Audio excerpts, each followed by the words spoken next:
Hello,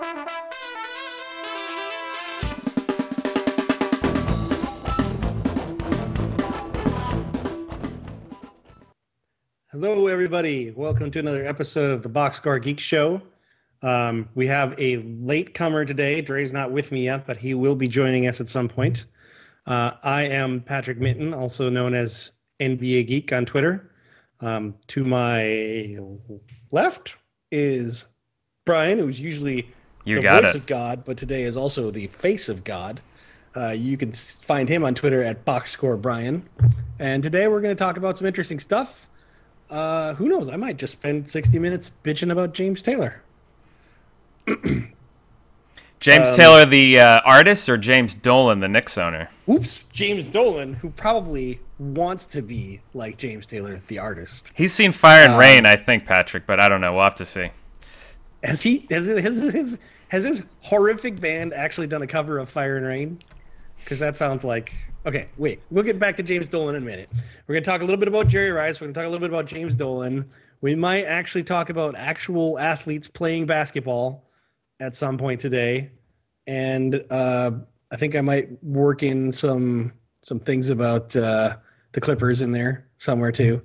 But let's start off the show today, since we're waiting on Dre, and I don't want to cover anything that I know he would love to talk about. I'm not going to talk about Jerry Rice yet. So let me first start off the day talking about James Dolan, who has somehow, remarkably, managed to make the news for being even stupider than I thought he was in this previous week. So if you don't know what happened, and I think Brian's going to throw up a graphic for us here. New York Daily News has an article on this. So yeah, go ahead, Patrick. So Mr. Dolan got into the news today because a lovely old man by the name of Irving Bierman, and I say lovely in kind of quotation marks because what the hell, this is New York, right? He wrote a rather, let's call it biting email to Mr. Dolan. And I'm just going to quote him out here. Here's what Irving Bierman had to say. This is just an excerpt. As a Knicks fan in excess of 60 years, I am utterly embarrassed by your dealings with the Knicks. Sell them so their fans can at least look forward to growing them in a positive direction.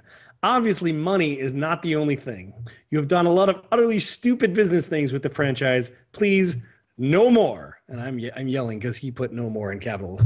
Respectfully, Irving Bierman. Now, first of all, I find it really funny that both of these guys respond with respectfully when they're just saying nasty things. But let me first say, I've said worse things about James Dolan. I don't know about you, Brian. Have you said worse things about James Dolan? Because I've definitely said much worse about James Dolan. And I'm going to go out on a limb and say that probably if you took a random sampling of anybody in Madison Square Garden at any game, I bet more than half of the fans in there would tell you they've said way worse things about James Dolan. I don't know if you agree with me there.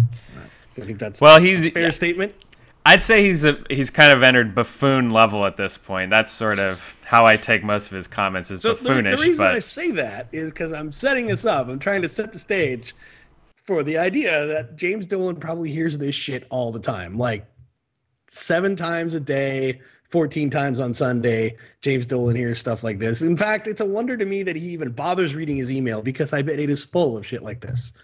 I don't anticipate there's lots of people writing James Dolan to find out, how they can get tickets to his band's show. What's the name of his band again? Do you happen to know the name of his band again? I'll look that up for you. I'll look that up. We're bringing in Dre, by the way, Patrick, as we speak, so keep going.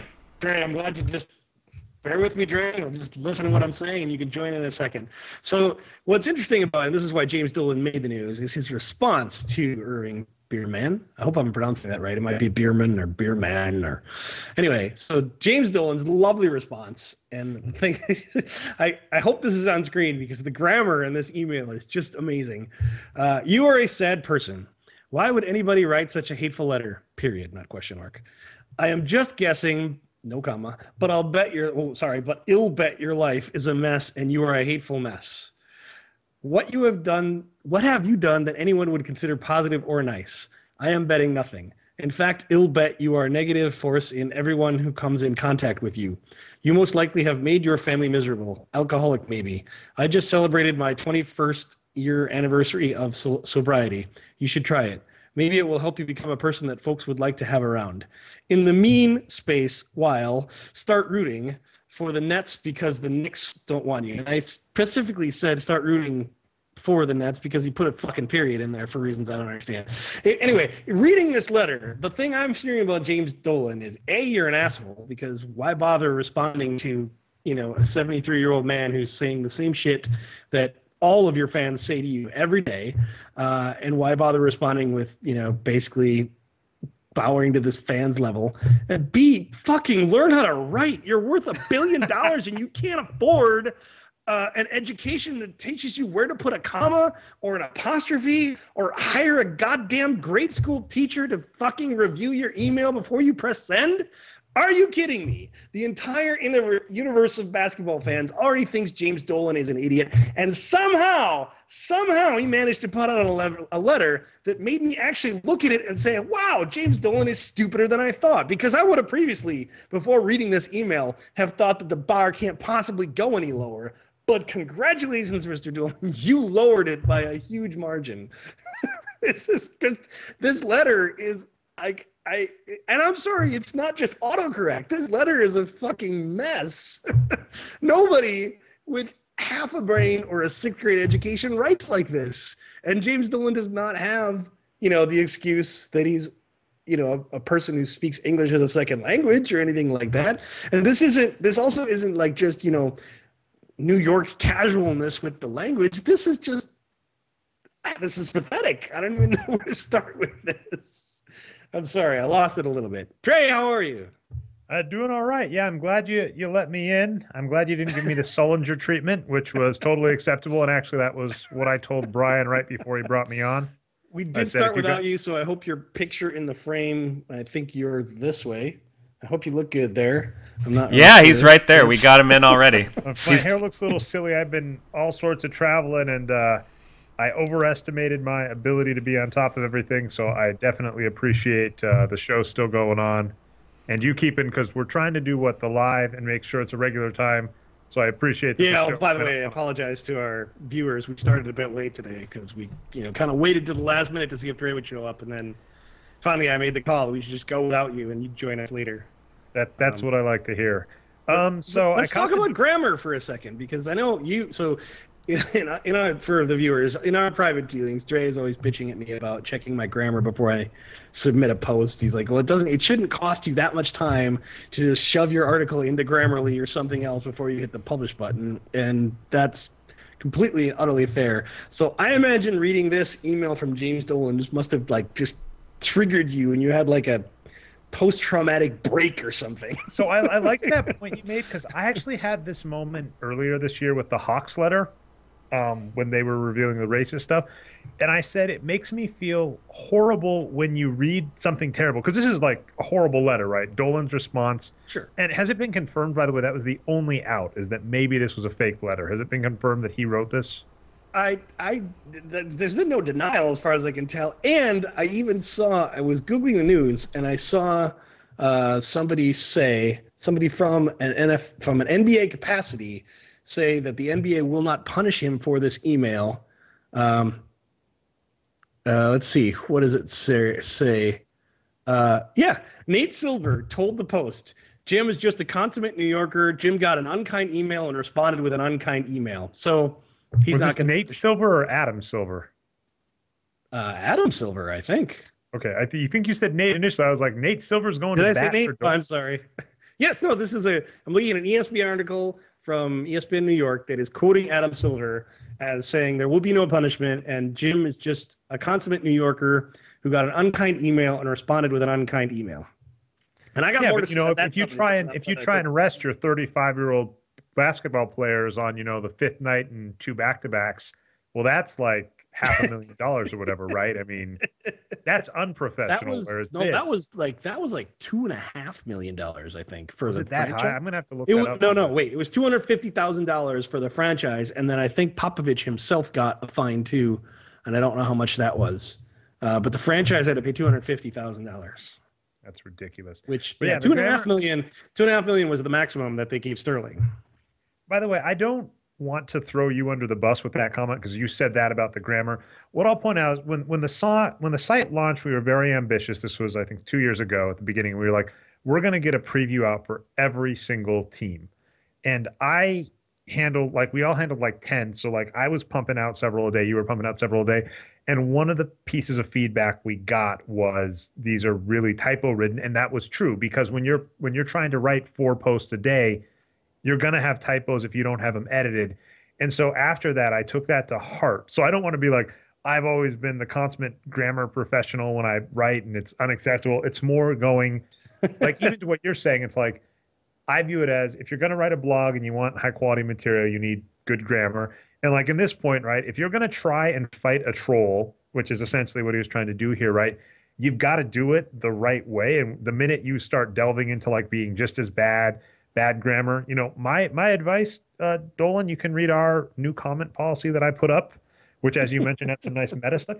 Just ignore it. Just delete the comment, and that works well. Okay, I got a lot more actually to say about this kind of thing. This is one of these things. So the NBA, so I think, Silver is not going to punish him for bitching at a fan, which itself is stupid. I mean, okay, if Jim Dolan were an employee at any company in the world and did something similar, he wouldn't be suspended. He'd just be fired. And it doesn't even particularly matter who you work for and how bad their customer service is. Everybody knows the customer is pretty much always right? And if you are a sports franchise, your fans are your customers, and it's bad enough that you piss a fan off, but you piss a fan off in a way that he sends the letter to all these major news outlets, and you embarrass the entire NBA with this bullshit.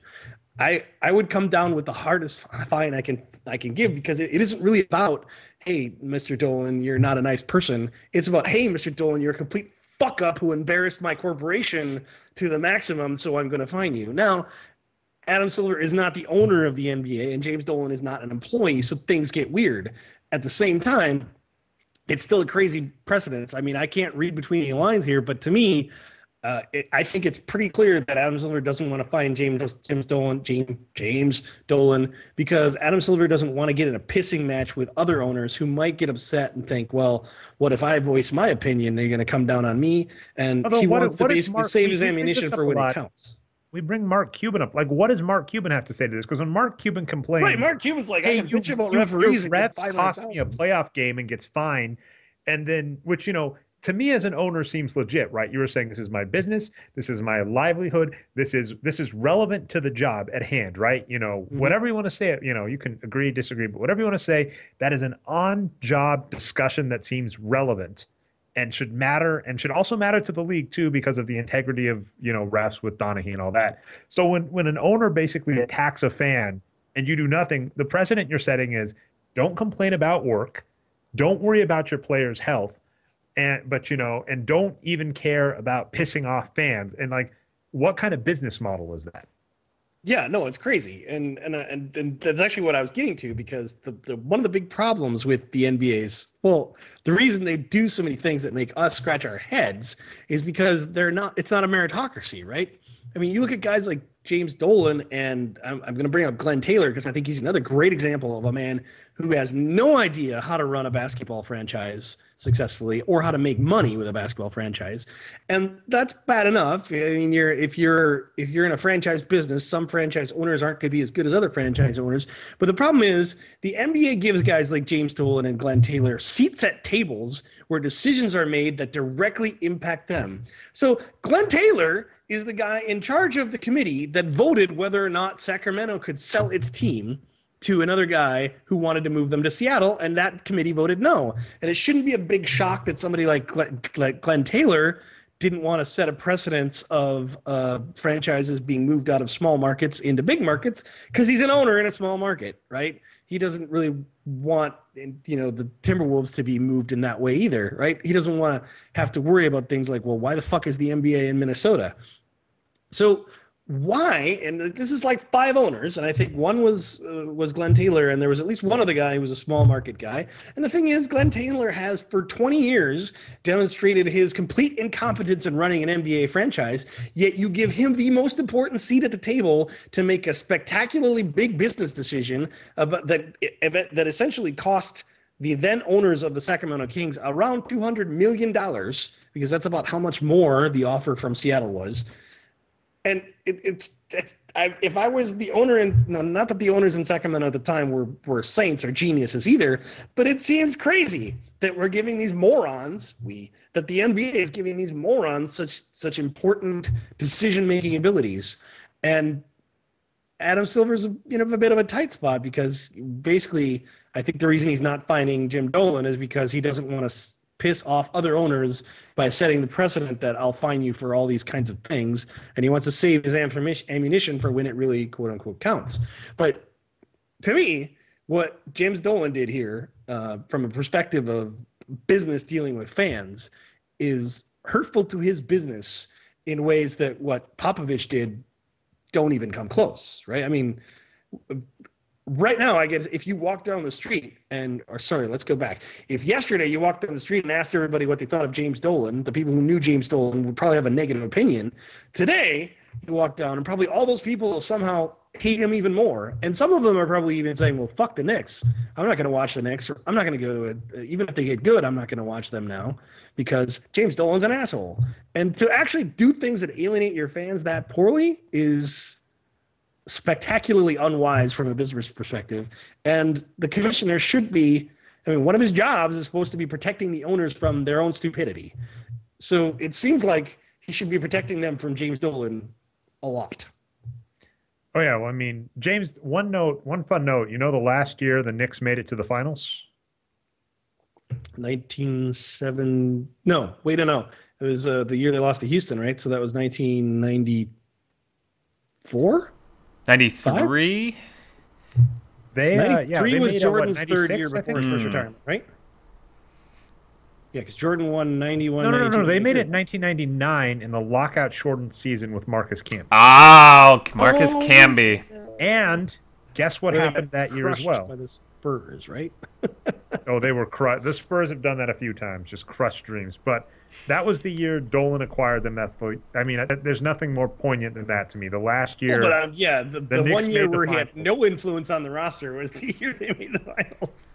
Yeah, and also probably not coincidentally, it was the last year that I think that was the year before Pat Riley Stan Van Gundy said, "Okay, fuck this," right? I don't remember. All I know is we ended up getting Marcus Camby in Denver for a song. Like they gave us Nene and Marcus Camby for Antonio McDyess, who had no legs left at that point, which was an amazing trade. It's actually what springboarded Denver back to prominence. Of course, everybody thought it was Carmelo Anthony, so it's kind of a mixed blessing. Yeah, that's actually an amazing trade. They gave away Marcus Camby for nothing. Although, to be fair, he was terrible. At the start of his career, he was not good, and he's one of those players that turned it around. And in New York, he had turned it around, but kind of like that was one of. Yeah, but he wasn't terrible that year they went to the finals. No, the year they went to the finals, he would have been the Finals MVP if he'd kept it up. But the Spurs do that. The Spurs shut down Marcus Camby and LeBron James, two players who had like some of the most dominant runs in the playoffs, and then they hit the Spurs in the finals, and the Spurs are like, "Sorry, that was really impressive, but you're done." Yeah. It's. Do we have anything else to say about James Dolan? Is there any way we could possibly say anything more negative about James Dolan? I'm looking forward to listening to the whole. So what all I came in about 20 minutes in. So I assume you've been going about 15, 20. So actually we started a little late. So we'd only been going for a few minutes when you came in, and all I'd really been doing is, essentially explaining the backstory for anyone who doesn't have a Google News reader or something and follow the NBA. I'm looking forward to. I'm guessing most of the fans that are actually listening to this podcast knew all about the Dolan story, but just in case, I kind of read it out and to me, this puts. Next to this, I would say that Comic Sans is nothing, right? Yeah. This makes Comic Sans letters look like genius in comparison. I can't even get over how poorly written this letter is, how bad the grammar is. And I'm just going to say, if you're going to go out of your way to actually be an asshole to one of your customers, you should at least be like, smart and witty in some way that zings over his head and that the other people reading this email might appreciate and laugh at. But if you are an asshole and then on top of it, You sound like an uneducated twat. I'm sorry, that's just an F plus. So do you want to hear a funny example of that exact? I'd like to think. So this is annoying because you're setting me up to make myself actually look foolish, but I thought it was clever. So I got in an argument with someone this afternoon about Danny Green being an all-star. And I don't actually think he's worthy of the all-star cutoff by our measures because the West is really tough and there are a lot of good guards. All I was doing is I was insulting Kobe Bryant. I said these are the good guards in the West that were voted in, that Kobe Bryant was voted in front of. Danny Green made that list. Yeah. Some person got in an argument with me about Danny Green not being a star because he only gets 12 points per game. And at one point in this conversation, he said to me, the NBA is about star players, not valuable players. And I responded, James Dolan, is that you? And he responded to that. He said, I don't understand what that means. Explain it to me. So I thought, so what you were saying, the like witty response that the person doesn't get or goes over their head, that happened. I called someone James Dolan because of that, because that seems like James Dolan line. He's like, we need Melo. We need a star like Melo. We don't need productive players like Gallinari. Yeah, and the thing is, it's people are saying this all the time, and it's just not true. You know, I mean, if you go to San Antonio and look around, like that stadium is fucking sold out every game, and I bet if you want to get a season ticket in San Antonio, you could pay through the nose, or you get on a waiting list or whatever. Like, apparently, no one in San Antonio seems to give a flying fuck that they don't have any quote unquote stars. And it's certainly, I mean, it's not Tim Duncan anymore. There used to be maybe a time when Tim Duncan would qualify in that sense, but it's certainly not anymore because he, you know, his numbers aren't really that impressive from a points per game perspective. All right, so basically what I was saying about Blake Griffin is Blake Griffin hasn't actually been that productive this year on the Clippers, if you look at his numbers. But the reason him going down hurts is that their bench, you know, we bashed the heck out of Doc Rivers. Yeah. The bench behind him is nothing. So this is one of those cases, I compared it to Russell Westbrook and Kobe Bryant in past years, where it's like, you're not as good as people think, but your loss really hurts your team because your team has nothing behind you. When Westbrook went down in the playoffs and they had Derek Fisher behind him, it's like that is the equivalent of losing Kevin Durant, because if you replace Westbrook with an average point guard, you're all right. You replace Westbrook with Fisher, you're screwed. And the same is true now with Blake Griffin. The one thing I wanted to bring back, so when I had the DeMarcus Cousins piece, I'm going to keep harping on it. One of the interesting things that people kept bringing up was on-off statistics and plus minus. I hate both of these. And the comparison I wanted to make, because this is where Blake Griffin is falling now, is it is possible for a okay player to be on a bad team or to have bad people behind him. And as a result, the team is better off with them on the court, much better off with them on the court than them not on the court. But that doesn't make them a star. It's like, it just makes them good on their team relative to their position on that team. And so it makes their bench terrible, right? Yeah, exactly. This is one of the reasons that on-off statistics are so poor in terms of measuring worth, because part of on-off statistics is who replaces you. So if your backup is off Austin Rivers, I'm sure your backup, your on-off statistics make you look fucking amazing. But all it really says is that Austin Rivers is terrible. Exactly. And that was the defense a bunch of people were bringing to me with DeMarcus Cousins. They said, well, what do you say to this, that their offense is this good with him on the court and this bad with him off the court? And I said, there is a big difference between comparing DeMarcus Cousins to the stars and the elite in the NBA and comparing him to Sacramento. And but to me, that's what's funny is people do that, is they go, he's so valuable to his team. And it's like, well, his team has got a losing record. It's a horrible team. For the Clippers, though, I think long term, I think this just knocks them down. I don't think they miss the playoffs. I think it knocks them down in the standings. And basically what you're going to be relying on, apologies, my wife is opening the garage, but you're just going to hope on a Chris Paul breakout playoff series. And I mean, that can win you one. I think we talked a little bit about this kind of with the Hawks and LeBron James. It's like, if you have a star player, it can probably steal a series for you. The idea that it'll steal you to the finals, probably not. Yeah, well, yeah, if they were in the East, maybe one player could get you to the finals, but in the West, I don't think it's enough. And you're right. I mean, the problem with Blake Griffin going down is that now you get to see more Glenn Davis and Spencer Hawes, and if you're a Clippers fan, those are two terrible alternatives. So, yeah, it's going to be very bad for them. There's always the possibility that Spencer Hawes kind of wakes up one day and says, "Oh, wait, I totally forgot. I'm actually a capable NBA player, and I should start playing like that again." But I don't think that's very likely. It seems he just doesn't really fit in with what they're doing. I'm not sure what's going on with Spencer Hawes. Glenn Davis has always been a complete and utter disaster, and the fact that they brought him on last year was my first indication that Doc Rivers didn't know what the hell he's doing as a general manager. So, yeah, I mean, yeah, I don't really have anything to add beyond the obvious that this is very bad news for Clippers fans. Yeah, and I just wanted to get another shot in at DeMarcus Cousins on that piece because, as I mentioned, I got a lot of love from Vulgaris fans about it, and I'll ride the DeMarcus Cousins hate, and it's just one of those, you see comments where people think that they're, and I'll say this, by the way, in the comment policy piece, I wasn't that upset. One of the questions we got in the comments was like, how many did you delete? Unless you deleted a ton, Patrick, I think I only deleted like 4 or 5. Oh, I deleted 3. Okay. So, roughly 1/3 of the comments. That was literally like the 3rd or 4th comment was some guy that's like, "Oh, I bet you said that thing about not watching games because of me." I mean, it's true. You don't ever watch games. I'm like, okay, fuck you, asshole.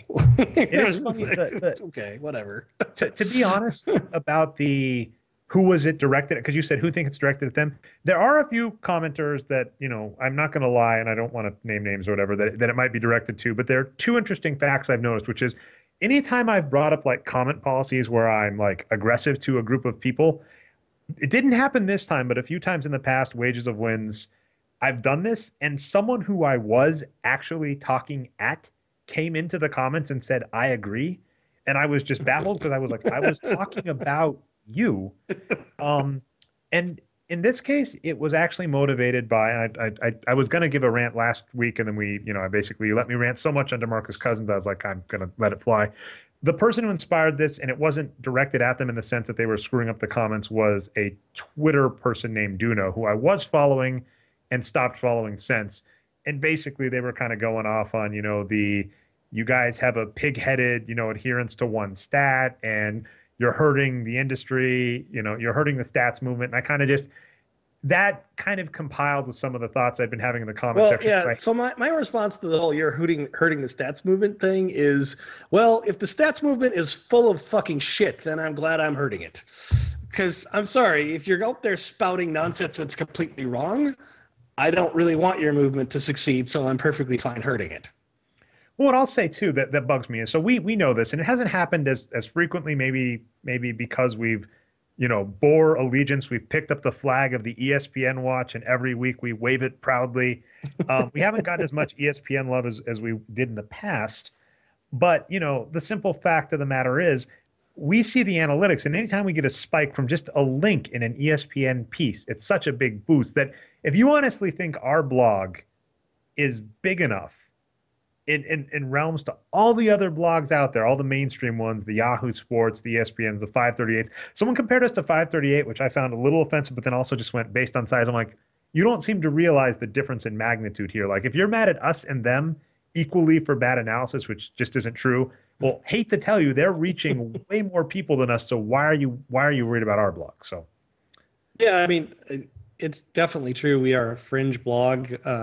I mean, it's kind of weird because I've talked to Dave Barry about this a lot, and like the consensus among NBA insiders is that pretty much everyone has read The Wages of Wins. Whether or not they agree with it or not is totally different, but the consensus seems to be all the owners have heard about it, all the owners have read it. Most of them, general managers, assistant general managers have either read it or heard about it, or they all seem to think it's an important thing, regardless of whether they actually adhere to any of the tenets within it.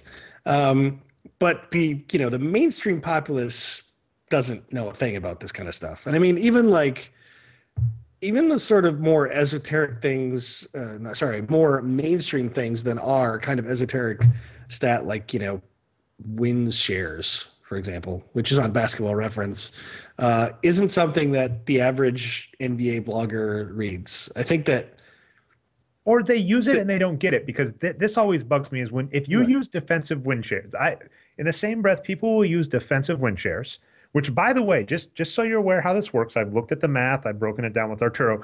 Basically, it says, here's how good your team defense is, kind of split that up mostly evenly amongst your guys, and then kind of use offensive and defensive rebounds to boost some of the people on the team. I mean, you can just look at the bottom 10 defenses in the league, and they can, Anthony Davis is like one of the best. But even then, like at one point, essentially, according to defensive win shares, all of the best defenders were on Indiana. Like apparently, the Anthony Davis was like as good as the sixth best defender on Indiana, according to defensive win shares, because it's a team stat. So a good defender on a bad team gets just as hidden. And so people would use defensive win shares as this metric measures defense because it has defense in the title. And then they'll say, but defense has the wins produced metric has a defensive fudge factor. And it's like, you clearly don't understand the math behind either because they're doing similar things. One of them is built on a regression to do it logically. The other was literally hand waving at the end to say, here's how we get defense to be factored in. Yeah. It's just, I guess all I really want to say on this subject is that it's very similar to academia. The number of people who will talk about the economy versus actual economists, analyze the economy is, you look at some economics blogs and you think they have a massive influence, but the reality is that only a very, very small, relative to the general population, only a very small number of people are reading those, even the super popular blogs. Like take Marginal Revolution, which is probably by far the biggest economics blog, and you compare its traffic to any mainstream blog on entertainment or whatever, and it's just an incredibly tiny percentage of the population. And then for us, it's the same. Like if there are, I would say if we capture 0.1% of the basketball blogosphere traffic, that would be generous, probably. I'd like to get to 1 or 2%. Because 1 or 2% is sites like, Basketball Reference, for example.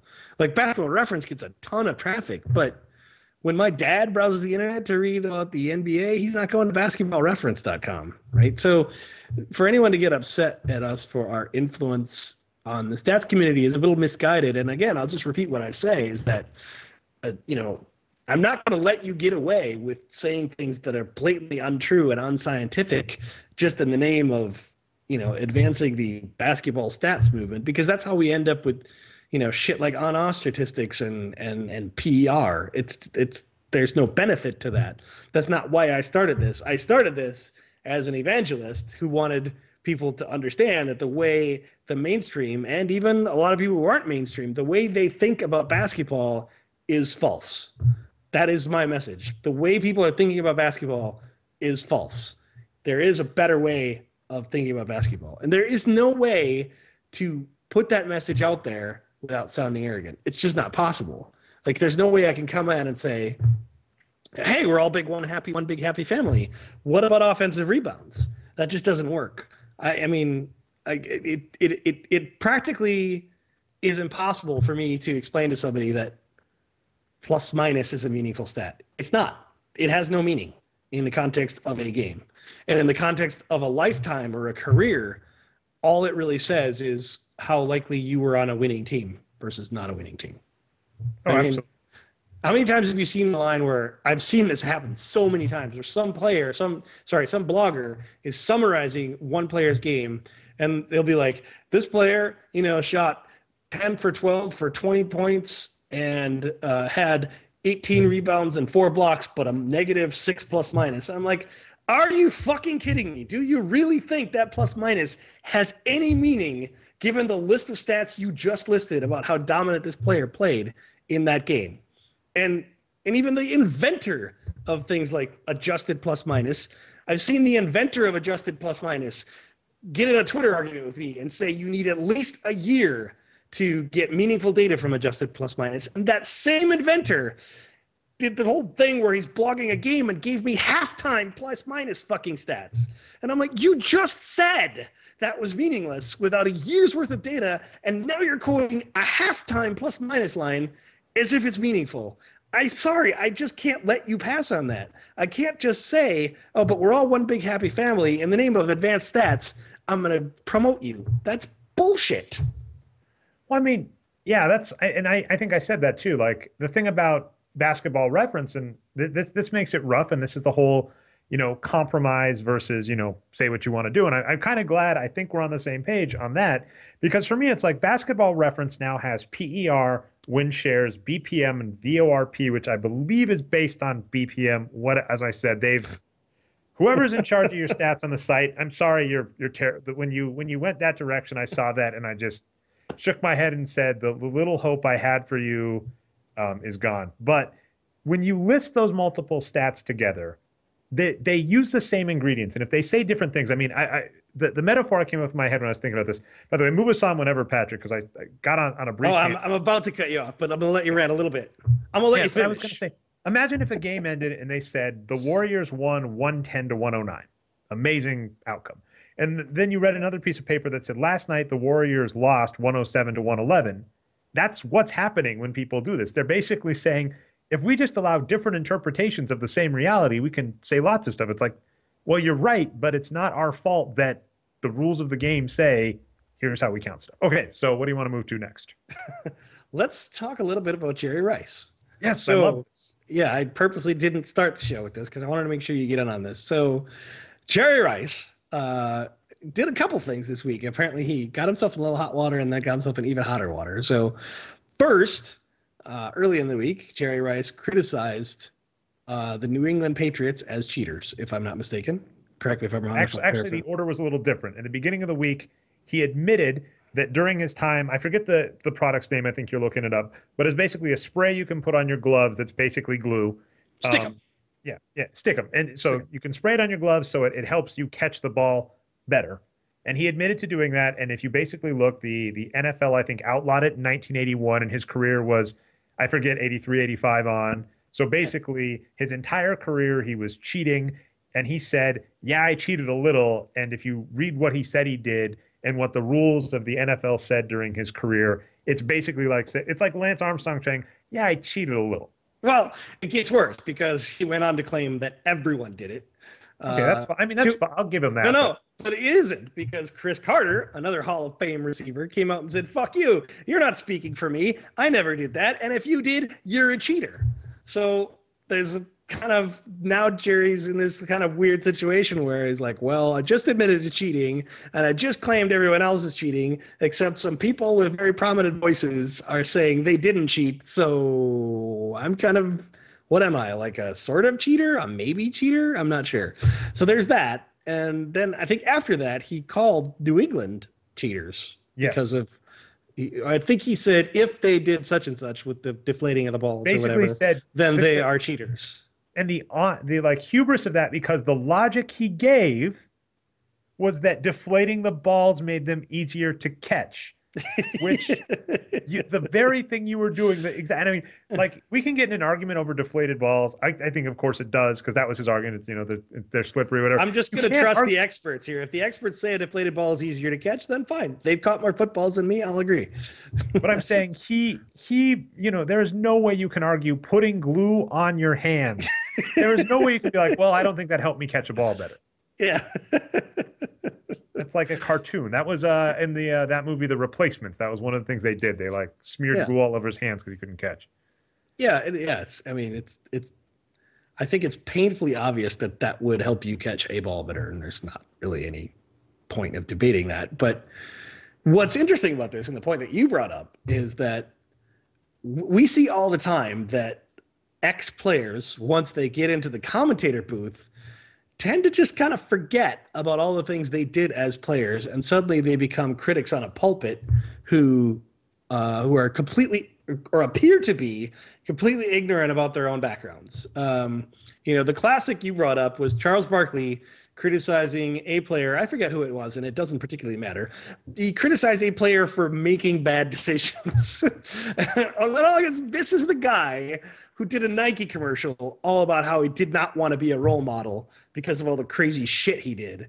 And he's now a commentator on TNT telling somebody they have to stop making bad decisions. And by the way, after that, as a commentator, he got arrested for a DUI. So it's like, it wasn't even just his past. He did it and he learned from his way. It's like he was still making the mistakes. And the other major one that I gave to Charles Barkley is like, the players that criticized LeBron James, and he was included, for like not being loyal and being like, and even like when saying like Michael Jordan or Magic Johnson never would have done that. It's like, well, first off, he did it. He was notorious for chasing a ring, right? He hopped like 3 cities. He went to Phoenix and Houston, and I think was it one other? I think it was just Phoenix and Houston. I think, and then he ended his career in Houston. Yeah, he tried but failed. Yeah, he tried two times to hop to a team to get a title. Michael Jordan, in his heyday, was basically willing to say, "Hey, I'm going to leave this team if they can't get me a title soon." So it's like it amazes me when players after the fact will say, "Well, in my day, I never would have done that. I can't believe he's doing this." And then you go, "Do you really not realize that we were photographing and recording you that entire time? Like, as soon as you hit the 80s, like we were recording you that entire time. I can look up an article where it says whatever. Are you really going to say that?" Dre had they had to dribble the ball uphill on the court both ways back in those days. Don't you remember? Yeah, they had the hand check rule, so it was much harder. Yeah. And it was snowing on the court too. Back in those days, they had the Jordan rules, man. Yeah. That made shit hard. They didn't have no 3-point line to bail them out. Oh wait, except they did. They just didn't use it. Yeah, that's true. Yeah, and I think a different sort of example, one that I love, is Magic Johnson, who I would be very hesitant to ever put Magic Johnson in charge of my basketball team if I were an owner. I would never give Magic Johnson a GM job because I'm fairly certain he would be every bit as bad at it as Michael Jordan is as the owner of the Bobcats, because at least based on what he says, because Magic Johnson says some terrible, terrible things that fly in the face of everything that made him a great player. I mean, you know, he praises players for doing things that are, you know, that he never would have done as a player. And he, you know, I think there was a point in time when he was one of the loudest on the bandwagon saying that LeBron, you know, had to start, you know, asserting himself and taking like there'd be situations where LeBron would pass the ball to a wide open teammate in an end of game situation, and Magic Johnson would criticize him and tell him he's got to take that shot himself. Forget about the fact that fucking 3 defenders were hanging all over LeBron and he decided to make the right play and get the wide open player a shot. Let's go back to the fact that when Magic Johnson was a player, he like set all kinds of records for assists, and he almost certainly would have been the type of player who passed to the wide open teammate in situations like that. And when I see kind of the basketball analysis that Magic Johnson gives, there was a great one when you were on. You said this on Twitter. Magic Johnson came out and said, you know, JR can be great in Cleveland if he just learns to do this, that, and the other thing, which he's never done in his career. You know, things like shot selection and being smarter about things that J.R. Smith has never done. And you retweeted him and pointed out that not only has J.R. Smith never done these things, but he's also been in the league for like 11 years. So he's not going to learn how to do those things. So it's kind of crazy when Magic Johnson says, well, if J.R. Smith can just come out and learn to be somebody that he could never possibly be, then he could become a great contributor. On that, what I loved with you when I'm trying to think, was it Zach Harper as well? When you guys lost, how am I dropping his name? Darko. When you guys lost Darko, and he went to a third team, and the team was like acting optimistic about picking up Darko, and Zach Harper had like one of the best posts ever going, "You don't understand just how bad this guy is." Yeah. And I know you. He's like, "I'm a fan." Who did he go to? Because I remember having arguments with them, and they're, well, if we could just teach him to do this, that, and the other thing. And I was like, oh my God, you sound exactly like everybody in Minnesota when they were Spurs here, and you just don't understand. He's never going to be better at these things. Exactly. And so that's like with the JR comment, it's like any fan of Denver or New York that watched him for years is like, you're really going to say that? Like, really, you're going to say that? And it was the same thing with like Darko. It's like it was the same thing with Michael Beasley too. Oh yeah. I remember when Beasley became a Timberwolf. One of the first games I watched, it was against Miami, and there was an end of quarter situation, you know, where they do the typical thing where they eat some clock, and Beasley's the guy with the ball eating a clock until he makes his move with like 7 seconds left. And the commentator you know, that guy, I forget his name, that guy from Miami, he's got this dry voice and he kind of never sounds really excited about anything. Everything's in kind of a monotone. He never gets crazy because he leaves that up to his play-by-play commentator, or not his commentator, because he's a play-by-play guy. The play-by-play guy is just reading this play, and Beasley up at the top key, Beasley turning around, Beasley, and he's coming to the free throw line, and he's gonna, shoot a long two. He said it just in this way, like where you knew he saw Beasley do it like 500 million times when he was in Miami Heat, and he was just thinking to himself, man, some things never change. And, you know, he was like that for like 2 years in Minnesota. Everybody's like, oh, Beasley's got all this talent. If he could just learn not to, you know, settle for long twos. And then when he left Minnesota, he went to Phoenix on that crazy 3-year, $18 million contract. And my timeline full of people in the Suns are just like, well, if he can just learn not to take those long twos, he'll be a great player. I'm like, he's never going to change. I mean, it does what I hate, and I hate the inverse. We've talked this before, is like, you know, this year Russell Westbrook seems to realize attacking the hoop is a good idea.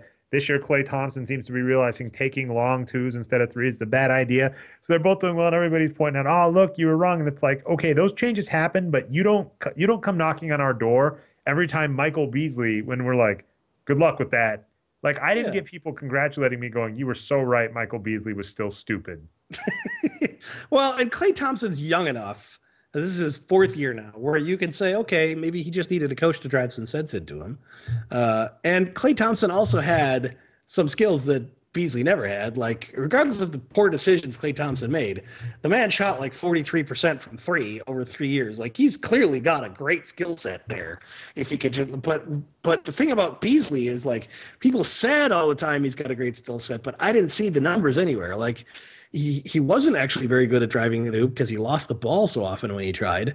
He wasn't a good three-point shooter. He was just kind of an average three-point shooter. He wasn't a good rebounder. He wasn't all these other things that people say, you know, make a good basketball player. He didn't ever demonstrate those things at an NBA level. Whereas Klay Thompson at least was in a position where you could say, wow, he can shoot threes. So if I can just make him do that all the time, he'll be a great player. And it turns out that's exactly what's happening. It's like, yeah, the coach is getting him to do that all the time, and he's a great NBA player. And that isn't rocket science. That makes him a better player. But it does mean that, okay, it's not necessarily trivial to make a player acknowledge that and do those things. And I think you have to give some credit to Steve Kerr for making that happen. I don't know if that's actually the case or not, but we have to assume that's what's going on. If you want to go more broad, you can say the Warriors coaching staff, and I'll take that. Sure. Whatever. I mean, it could be possible Thompson just woke up one day and is like, hey, man, I should just shoot the fuck out of the three-point ball and take it to the hoop. Maybe that's what happened. Maybe he learned it in international play. I don't know. But that change happened. And the point we were making all along is that, well, unless he makes that change, he's not a very good player. And okay, so he made that change and he's a good player. That doesn't invalidate any of the things we were saying. That doesn't invalidate the fact that we were like, well, you know, unless he does this, he's not a very good player. If he had been traded to Timberwolves and continued to play like he used to play, he would not have been a very good player. In fact, there was an article on Grantland about this today where the author assumes that Cleveland and Minnesota both dodged a bullet there, because if he had been traded, he probably would have been like, you know, put in the same situation that Andrew Wiggins is being put in right now, where they're making him the go-to guy on offense to create offense, and that's not really his skill set. Like, that's not Klay Thompson's skill set. Klay Thompson's skill set is getting open, getting passes from people like Stephen Curry and draining shots and using his deadly three-point shooter to get a good first step and attack the hoop. If he were the primary ball handler and creator, I don't think he would be having the season he's having at all. Yeah, and I think you meant Minnesota, because I think Cleveland clearly did not dodge a bullet, but they seem to be turning it around. I think Cleveland didn't dodge a bullet, but did I say so? I meant Minnesota and Golden State both dodged a bullet, because I think it is. I think that article is correct. If Klay Thompson had been traded to Minnesota, he would be having pretty much the same season he had last year, which would be pretty much average level NBA guard, because regardless of talent and three-point shooting, if you take a bunch of bad shots, your result is kind of meh, right? And he's having a much better season in Golden State, and I'm chalking that up to coaching staff, because no one's given me any evidence otherwise. No one's pointed to anything that said, hey, this is why Klay is shooting differently. I would be curious to see, though, how Kevin Love – I would love to see Kevin Love with Steph Curry. I'd love to see Kevin Love with LeBron James, where they actually pass him the ball and get him shots.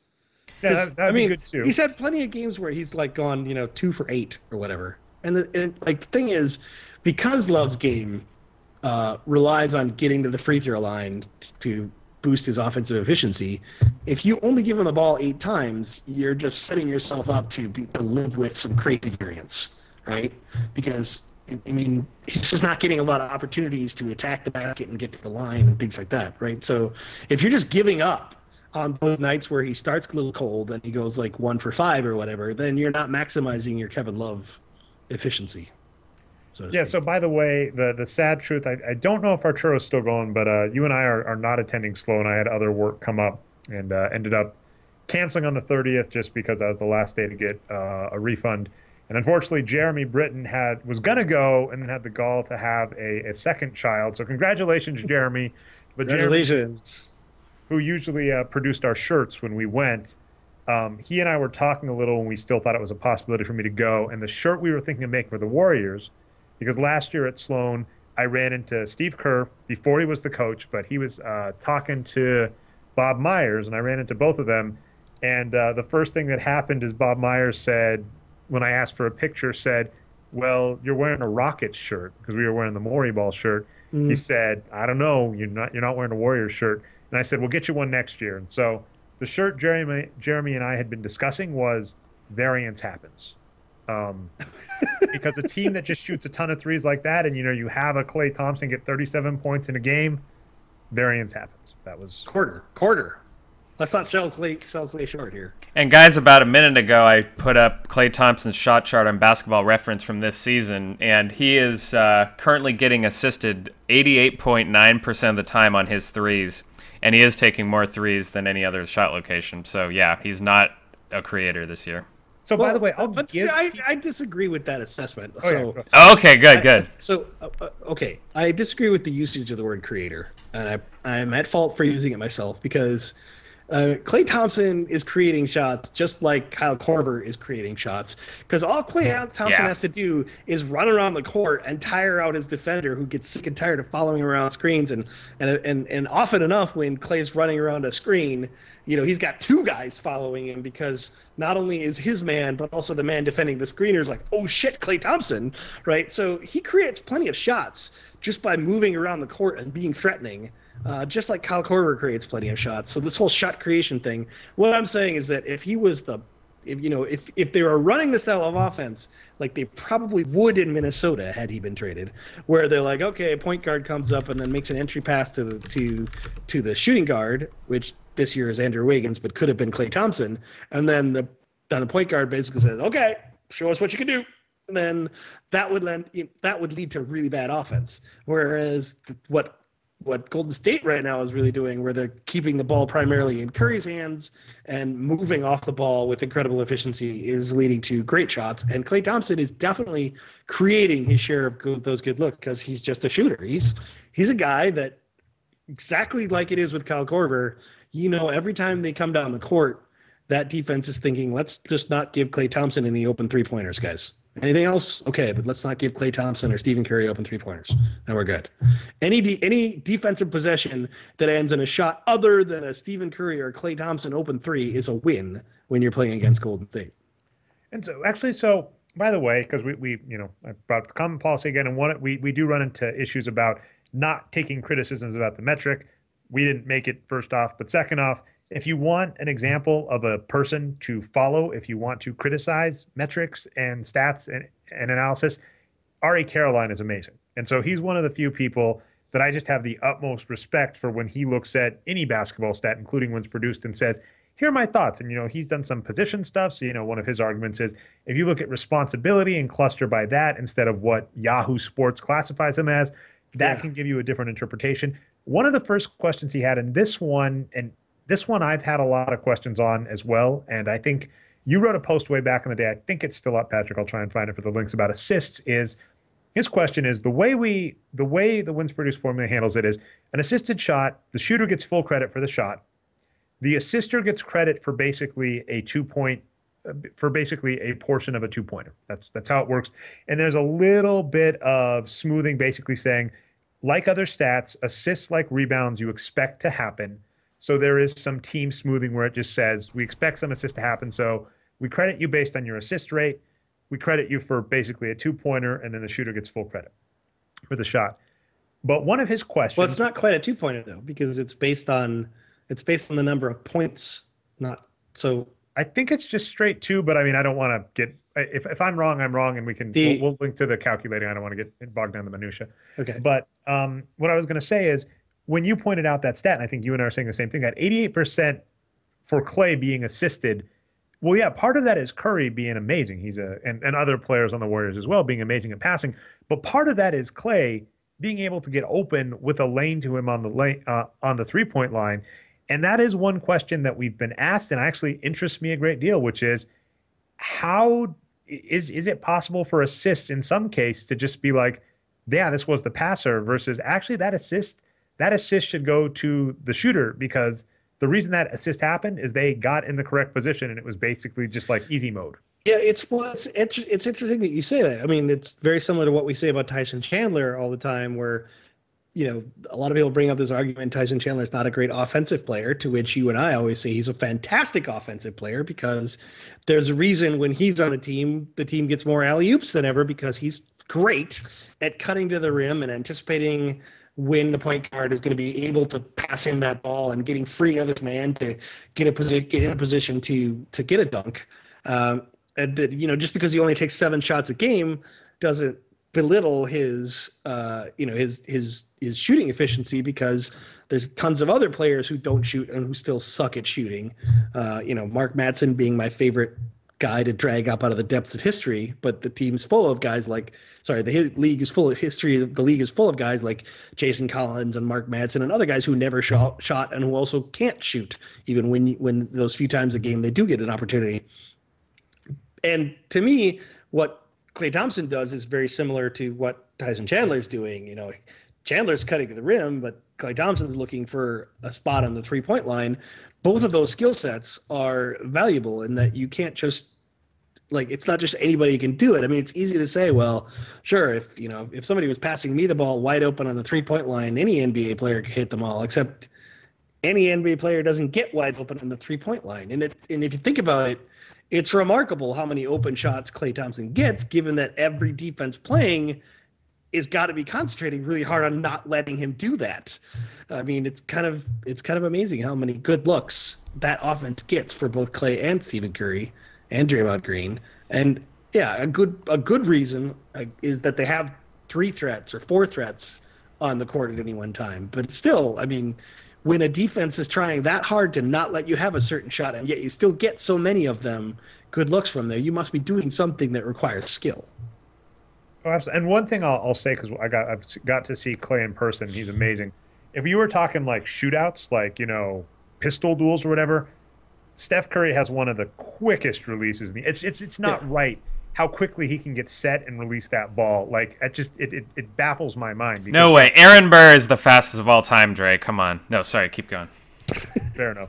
Anyway, by the way, I don't know your time or whatever. I'm looking at the little clock. It says I'm going to call 57 minutes. I'm going to give us 3 minutes to wrap up here. Okay. Well, so I've said everything I've wanted to say on this call. Okay, and so, to be fair, when I sent out the script, in quotes, giving people behind the scenes news, I was like, guys, I was out of town all week and I didn't have time to write a script. Here are 2 things that are interesting to me. And you threw on the James Dolan. So we talked about 3 things that were interesting. And then we also talked about my microphone and my headset. And then we also talked a little bit about the comment policy of the blog, which I'm sure everybody finds is an absolutely thrilling topic.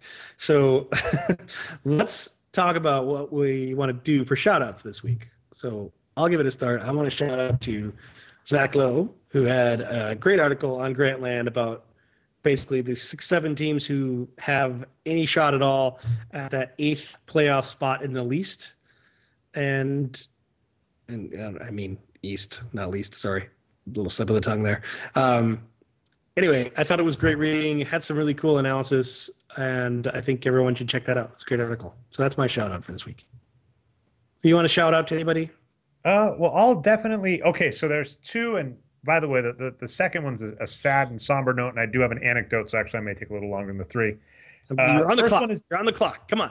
First one. No, you'll let me. I guarantee you will. The first one is Damian Lillard, who finally made the All-Star game and let me use my tweet, Boxscore Hipsters, because you had him as a reserve before it was cool. I did. So good job, Damian Lillard. The second is both the Short Corner podcast and Paul Shirley. Oh, that's really sad. Yeah, they were canceled, and did I get dropped, by the way? But anyway, they were canceled, and that was just a really upsetting thing to have happen. The other part, and I'm actually, I think we lost Patrick. Are you still there, No, Brian? I'm still here. Okay, We just lost Patrick's video, but okay, keep going, that's guys. fine. So actually, computer. I was visiting Los Angeles for work this weekend, and I actually got a chance to meet Paul Shirley. And one of my proud moments is I got to give him NBA 2K8 for the PlayStation 2, wherein Paul Shirley is the lowest rated player in the game. So I was proud of that. Oh, He signed a copy of his book, Can I Keep My Jersey for Me? So I now have the geekiest stat basketball nerd collection of books. I have Basketball and Paper signed, Wages of Win signed by 2/3 of the author, and Can I Keep My Jersey? I'm very proud of that collection. But yeah, that's the shout out. The Short Corner podcast was great. For those of you who haven't listened yet, if you're a week behind, they were canceled basically. They just weren't pulling down the numbers, which is kind of a shame, in my opinion. I understand because they're professional wrestlers on Podcast One, other big podcasts that pulled on huge numbers. Talked to Paul about it, and he was like, well, one thing is sports are cyclical, and it would have at least been nice for them to see what the numbers would have looked like through the playoffs. And I agree 100% with that. yeah. But Paul Shirley in person is just as cool as you would think. Was so great. I got to talk with him for about an hour. He ordered me an Uber car because I'm not cool enough to have Uber on my phone, or at least wasn't. So he ordered me an Uber, and it turned out to be an Escalade, which, I said I'm living the baller life. Nice. And, two other things. He in our conversation, he actually mentioned he thought Mike Conley was underrated, Patrick, and said, don't get me started on anti-vaccinations, because we veered that, and you're just like, yeah, don't get me started. And I was like, Patrick would love this. So Paul Shirley and the now defunct Short Corner podcast gets my shout out. Okay, so wait, no, I gotta know. Did you ask him to come on our podcast? I have not yet, and I figure I'm just going to do an open invite. I'd I'd love that. But I'll be candid, with that. I thought that would at the time would have been in poor taste to be like, so your podcast is canceled. What happened? What happened? I'm like, well, Vultures, Dre, vultures. I figured, don't know if Paul's a regular listener, but if you are, Paul, I'm not trying to be a vulture, but I actually have no qualms being a vulture. I see it as an opportunity to get you on, because I think that would be great. I think he and I could riff a lot and have an interesting session with lots of family unfriendly words. I like it. And that one I would love to just be basically a producer like Brian, write up the show notes after the fact. So that sounds fun. On the Short Corner, I was always kind of amazed at how Paul has a really good knack for kind of talking common sense in a way that he might say something controversial that the mainstream fan would totally disagree with, but he'd couch it in a way that would make total common sense to you. And he'd be like, well, but if you think about it this way, and then you'd be listening to it. And I come from an analytic perspective where I'm inclined to agree with him anyway, right? When he says something like Mike Conley's underrated, I'm like, oh, duh, right? But if I was the average NBA fan, I'd just listening to the way he would explain why that is the case, it just made sense. He's got a gift for putting things in terms that the layperson can understand. Oh, absolutely. And so, by the way, and I'll keep this for our listeners, I will actually send out an invite to Paul Shirley to be on the show. Like I said, it was enough. I got him to sign the book, and I was tempted to ask for a photograph as well, and was like, I don't want to this. I was like, this is too cool. I don't want to push, getting an in-person hour with Paul to talk, eat good food. That was awesome. I was like, don't want to push the luck, but yeah, we definitely will ask, and extend an open invite to the entire Short Corner podcast. Open slot. They can kick me off the show. I'll Sullinger it up easy. I'll be the Austin Rivers of this podcast. Just kick me off. I'll sit on the bench. Yeah, they were the most awesome one. I would say, I'm sure for him it's a financial thing, but the advantage we have is that we won't ever get canceled unless we decide to stop doing it, because nobody pays us. So we don't have a boss that we have to look to satisfy with ratings numbers. And don't get me wrong, I would love to reach 20,000 viewers, but it's not like I need to in order to keep doing this podcast. The only reason that I'm ever going to get canceled is if I get bored doing this, or if my girlfriend says, I'm sick and tired of you using my house as this silent zone once a week, so stop it. That might cause me to need to move and find some office space. And then, but other than that, There's nobody's going to kick us off the air because we can just keep doing this and saying what we want to. And I get to come on here and I get to call James Dolan an ignorant asshat, and nobody can really fire me for doing that. That rant was amazing. I'm looking forward to re-listening to it for the notes. Yeah, So that's I would like to bring up that I always think it's funny that people accuse me of doing this just because I want a job in the NBA. I'm like, have you ever read any of my stuff? No one is ever going to give me a job in the NBA because all I do is call people idiots. And like what I just said to James Dolan, I'd have mad respect if they did. I mean, that's to me that is. I think we can all be pretty confident that James Dolan is not the type of person to rise above himself and offer me a job based on what I've said about him in this last hour. I'll agree with that. But I'm saying an NBA team that hires someone because they know they've got the chops, even though they don't like them, that to me would be the mark of a savvy team that realized what it needed to do to improve. Because a lot of times, we're tech industry, like Steve Jobs gets a lot of credit from so many people, and it's like you read about him and it's like it's not always about being liked as much as getting a product that's going to sell out the door. Anyway, that's way off topic. That's my shout outs. Yeah. If you want to send us off, Patrick, and the only thing I would say is just make sure to promote the YouTube channel and the iTunes. Okay, Dre. So the iTunes channel is something I'm not actually familiar with the URL on iTunes, so I can't do that. This was terrible. But yeah, this is the worst promotion ever. So let me start with, you can find me on Twitter at NBA Geek. You can find Dre on Twitter with @NerdNumbers, and you can find Brian on Twitter with @Boxscore Brian. And you can find Paul Shirley, who we just mentioned, at Paul Then Shirley. And you can find Zach Lowe. What's Zach Lowe's Twitter? I think it'll be in the show notes. I think it's Zach Lowe ESPN, but it might be just Zach Lowe. I think he might be important enough to have the little Zach Lowe _NBA. Okay, so but he's important enough to have the blue verified check mark, right? Doesn't? So I don't think doesn't? he does. I'm surprised. I thought Zach Lowe was a big celebrity. Are you kidding me, Twitter? Yeah. Are you kidding me? Well, that's probably up to him. Anyway, that's where you can find people. You can find us at boxscoregeeks.com. But if you're watching this, you probably already know that. And you can find this podcast on iTunes and on YouTube in the Boxscore Geek. No, sorry, in the Nerd Numbers channel, right? We moved Nerd Numbers channel for the YouTube show, and then and it does have its own playlist, which is the Boxscore Geek Show, and then the Boxscore Geek Show on iTunes and Stitcher. You can just search for it like that. Right. And in the future, I'll try to make all of that a lot more professional and not take 10 minutes so that you guys can all write it down or type it on your keyboards and get there faster. Sounds good. Anyway, thank you all for putting up with these crazy technical difficulties we had, for putting up with the nerdy earphones because I couldn't make the fancy invisible ones work. Thank you, Brian, for being the voice and face of God again. Thank you, Dre, for joining us, talking about Jerry Rice and backing me up on James Dolan. And we'll see you all next week.